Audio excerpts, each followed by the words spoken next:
Hey, Bubba, how you doing? What's up? What are you doing? Just hanging out, man. So, hey, this is our first Pro Chat Live. You're our first guest.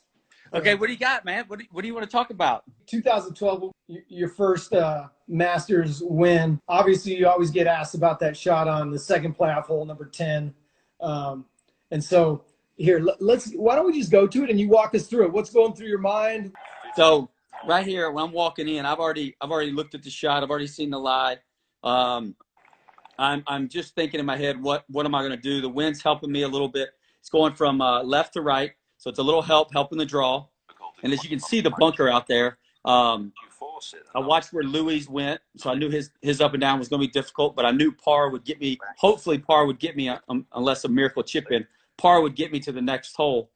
Um, but right here, we thought about 134 front, so that's a 52 degree, and then with the adrenaline, um, with the wind, with all that stuff helping me, we felt like 52, just as hard as you can hit it 52, and hook it hard as you can, and everything it'll help it get to the hole. And it worked out. I mean, it's one of those things where, and if you can watch where I duck down and after I hit the shot, I lose all feel because I can't see the ball anymore. So now I don't know if I hooked it.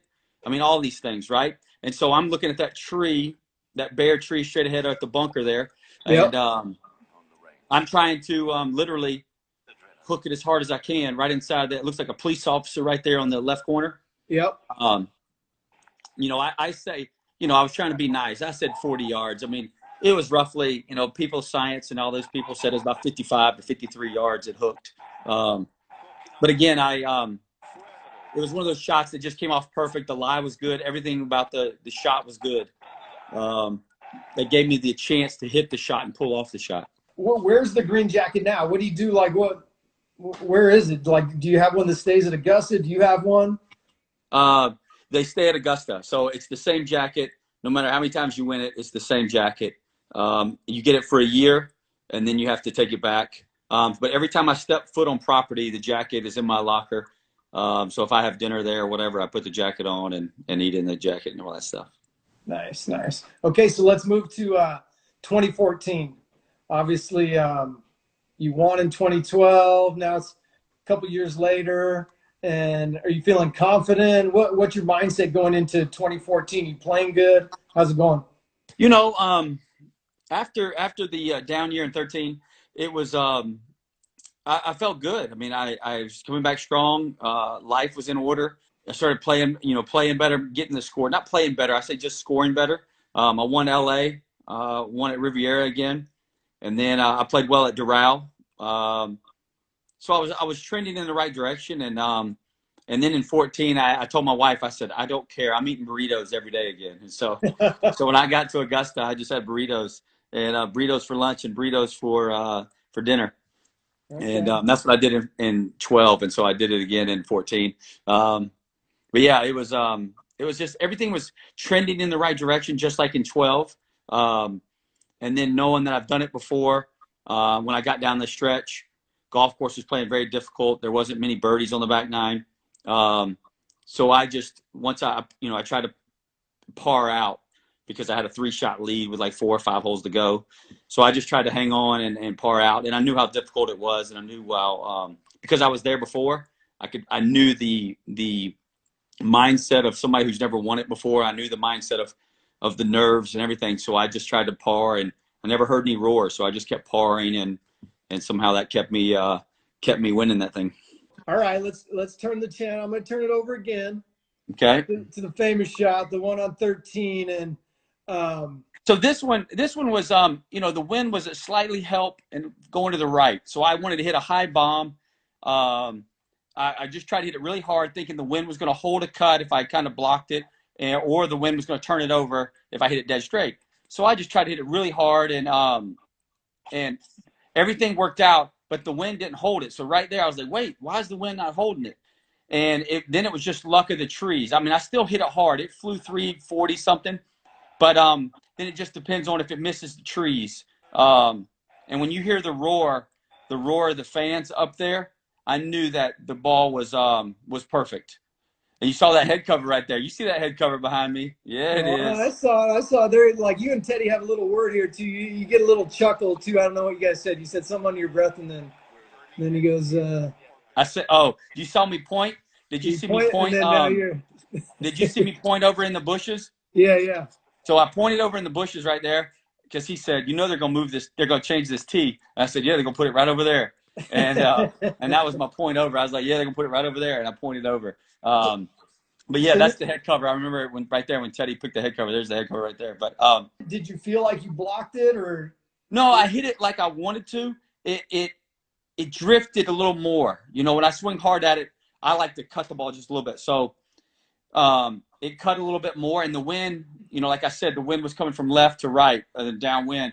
So I wanted it to hang, you know, hang it straight, and it didn't. And then I was like, man, now I've just got to listen for trees or just hope it gets through. And then when the crowd erupted because the drive's never been there, that's when I knew. So the second shot, I was 120 yards out, and 120 yards to the front, 140 yards to the hole. And Jordan was about 80 yards behind me. And you had what, 120 yards? Is that right?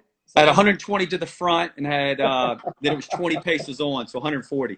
So I hit 50. That was a 56 degree that I hit in there onto the green about 30 feet. Oh man, that's awesome. Also, too, I don't know if people know this, but ping, you know, when you win a golf tournament, you get a gold putter, but there's something special about majors. Yeah, you get a solid gold putter. Do you have those anywhere? Yeah, I got them right here. I'll show you. So I have one Masters trophy that is that's here in house.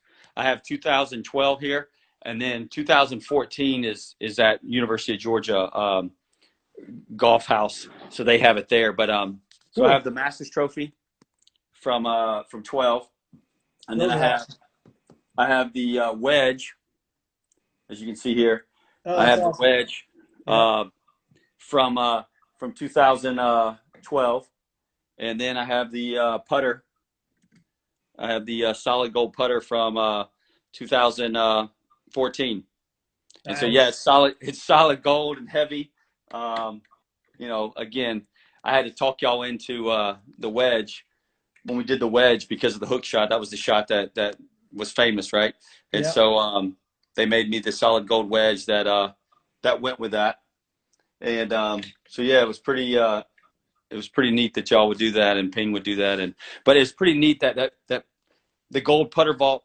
How cool is that? And then when you think about all the greats who have used ping putters and got ping putters in there, and for me to have clubs, putters, and out of that wedge in the vault is pretty remarkable. Because that, you know, at 8 years old when I started with ping and played ping equipment since I was 8, I've never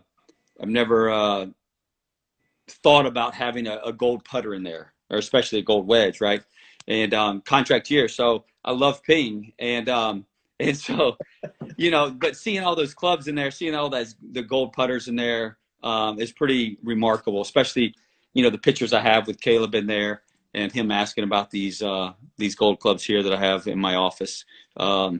It's pretty fun and remarkable to think about. What an honor and a privilege to have that in that vault like that. That's really cool. So, what are you thinking about, like a November Masters? I think it would be phenomenal. You know, it's something we've never seen.